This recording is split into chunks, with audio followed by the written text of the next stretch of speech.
আমরা কেন নামাজ পড়ছি না? আমরা কেন নামাজ পড়তে চাইছি না এটা কি জানেন? কেন আমরা এত সহজে নামাজকে ছেড়ে দেই? কেন আমরা দুনিয়ার সব কাজের জন্য সময় পাই কিন্তু নামাজের জন্য 5 মিনিট সময় বের করতে পারি না? হ্যাঁ, আজকে এই সকল বিষয় নিয়ে আপনাদের সাথে কথা বলবো। আশা করি ধৈর্য সহকারে সবাই শুনবেন। মানুষের সবচেয়ে বড় শত্রু হচ্ছে শয়তান। শয়তান কিভাবে আমাদের নামাজ থেকে দূরে রাখে? শয়তানের একটাই প্রধান লক্ষ্য, কিভাবে আমাকে আপনাকে নামাজ থেকে সরিয়ে রাখা যায়।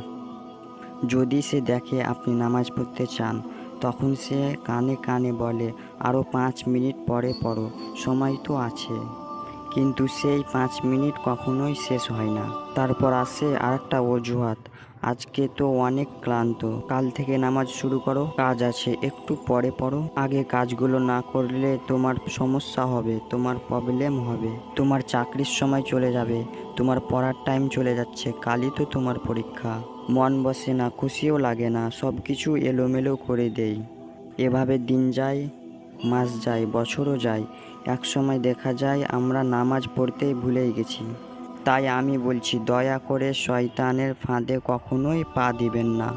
আমাদের নবী সাল্লাল্লাহু আলাইহি ওয়াসাল্লাম বলেছেন, নামাজ হলো ঈমান ও কুফরের মাঝে পার্থক্যকারী। অর্থাৎ যারা নামাজ পড়ে না তারা ধীরে ধীরে ঈমান থেকে সরে যেতে পারে। আপনি কি সে শয়তানের ধোঁকায় পড়ে নিজের জান্নাতকে নষ্ট করতে চান? একটু ভাবুন, নিজেকে চিন্তা করুন। সত্যি কি আপনি জান্নাতকে নষ্ট করতে চান? নামাজ না পড়লে আসলে আমাদের কি হয়? এই প্রশ্নটা প্রায় সময় বিভিন্ন মানুষই করে থাকে। হ্যাঁ, নামাজ না পড়লে আল্লাহর রহমত থেকে আমরা বঞ্চিত থাকি এবং মৃত্যুর পর কবরে কঠিন আযাব শুরু হয় এবং কিয়ামতের দিন কঠিন শাস্তির সম্মুখীন হতে হয়। আমাদের প্রিয় নবী হযরত মুহাম্মদ সাল্লাল্লাহু আলাইহি ওয়াসাল্লাম বলেছেন, নামাজই হবে সেই প্রথম প্রশ্ন, যার উত্তর না দিতে পারলে বাকি সব আমলের ধ্বংস হয়ে যাবে। হে আল্লাহ, আমাদেরকে মাফ করুন।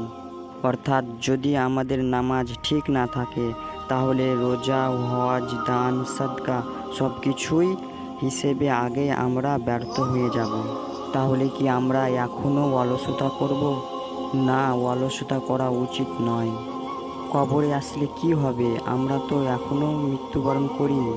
কবর তো অনেক দূর, কবরে আমাদেরকে কি করতে পারবে?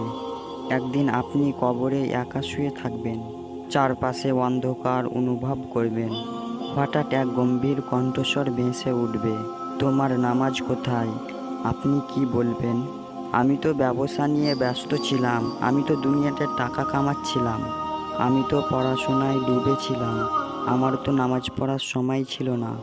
তখন আর ফিরে আসার সুযোগ নেই।